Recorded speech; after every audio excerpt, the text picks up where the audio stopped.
कम कथा कहूथिबा लोकंक मध्यरे थाए एही 8टी खास गुण। देखंतु आपनंक भितरे अछि कि एही गुण। बंधुगण, तेबे कौन आपन कम कथा कहउछंती? कौन आपनंकु लागुछि कि आपनंकर कम कथा जोगु आपनंकर बंधु मानंक सामनारे अपमानित हेउछंती? कौन आपन कम कहूथिबा कारणरु निजर कम जोरी बोली भाबुछंती? कौन आपन भाबुछंती कि कम कहूथिबा कारणरु आपन निज सांग मानंक पछरे रहीगले? तेबे अधिकांश थर आमे आमर माता पिता सांग साथी संपर्कीयंक ठारू एहा शुणिथिबा कि आमर कम कहिबा कारणरु आमे आमर आसुथिबा जीवनरे बहुत सारा समस्यार सामना करिबाकू पड़ी पारे। आमे नुआ लोकंक सह मिसिबा तांक सहित कथा हेबा बहुत जरूरी अटे। आजिर एही वीडियो एही विषय रे जानिबा। कम कहिबा आपनंकर कमजोरी नुहे बरन एहा आपनंकर सबुठु बड़ स्ट्रेंथ।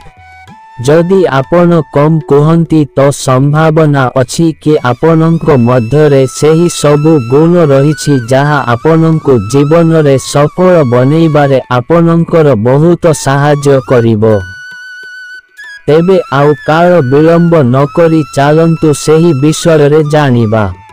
भिडियोटी को मूलरु शेष पर्यंत देखंतु। प्रथम गुण, सेमाने सेतिकी ही कहंती जेतिकी जरूरी अटे। आमे अधिकांश थर देखिथिबा कि किछि लोक केबे केबे किछि एपरी कहि दियंती जाहा तांकु कहिबार नथिला आउ पुनी थरे पश्चाताप करंती।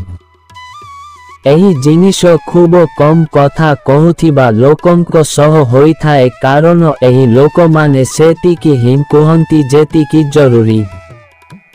तेबे निजे भाबी चिंती कहिबा गुण कारणरु एमाने जानंती कि केउंठी केतिकी कहिबा उचित। एहा द्वारा एमानंक जीवनरे सुंदर भावरे रहिथाए।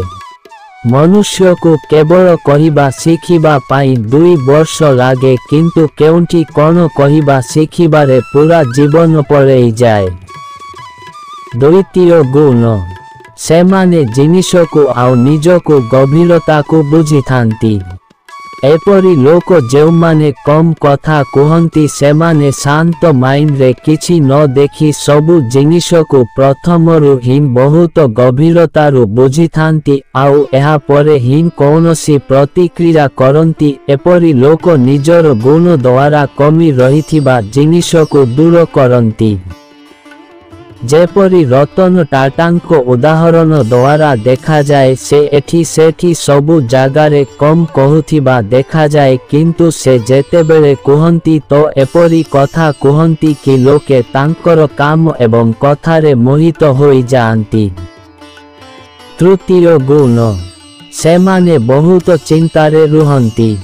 कम कहूथिबा लोके निज जीवनरे बहुत चिंतारे रुहंती। एही कारणरु सेमाने जहा भी करंती सेही कामरे सफल हुअंती। एमाने बिना कौनसी बाधारे पूरा ध्यानर सहित काम को समय अनुसारे पूरा करंती बाकी अन्य कौनसी जरूरी कामरे तांको पाखरे समय रहिबो। चतुर्थ गुण, सेमाने बहुत दायित्ववान होइथांती।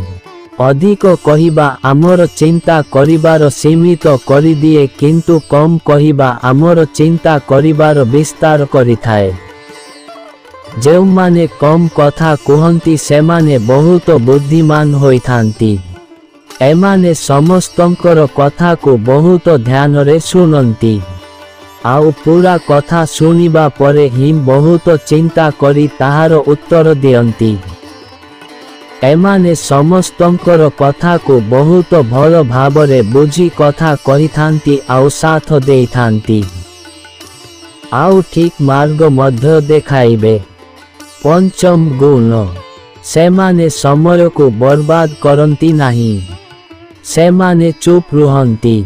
सेमाने जानंती कि केउंठी कौन कहिबार अछि। कम कहिथिबा लोक जानती कि कौन कहिबा उचित अटे आउ एथिपाई सेमाने बेकार कथारे निजर मूल्यवान समय को नष्ट करती नहीं। सेमाने सबुबेले समयर ठीक उपयोग करती।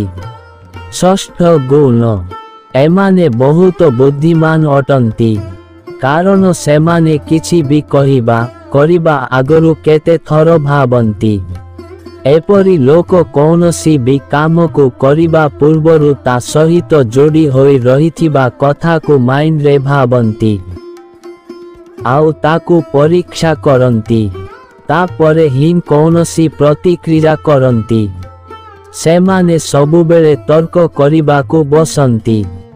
एथिपाई कुहाजाए तर्क करुथिबा लोक मध्यरु केही जदि जने मौन रहे तो झगड़ा हुए नहीं।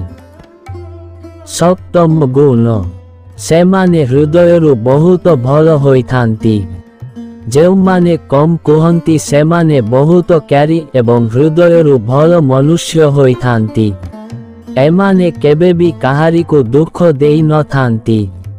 एथिपाई एमाने कौनसी भी एमिति कथा एवं काम करंती नहीं जहा द्वारा अन्य को कष्ट हेबो। एही लोक माने अन्यर भावना को बहुत भल भावरे बुझंती आउ बहुत महत्व मध्य दियंती। अष्टम गुण सेमाने एक भल श्रोता एवं सहनशीलता व्यक्ति होइथांती।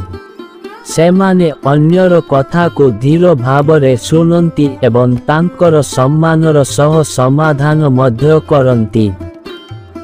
आउ अधिक कथा कहूथिबा लोक माने एहार ओलटा हिं करिथांती।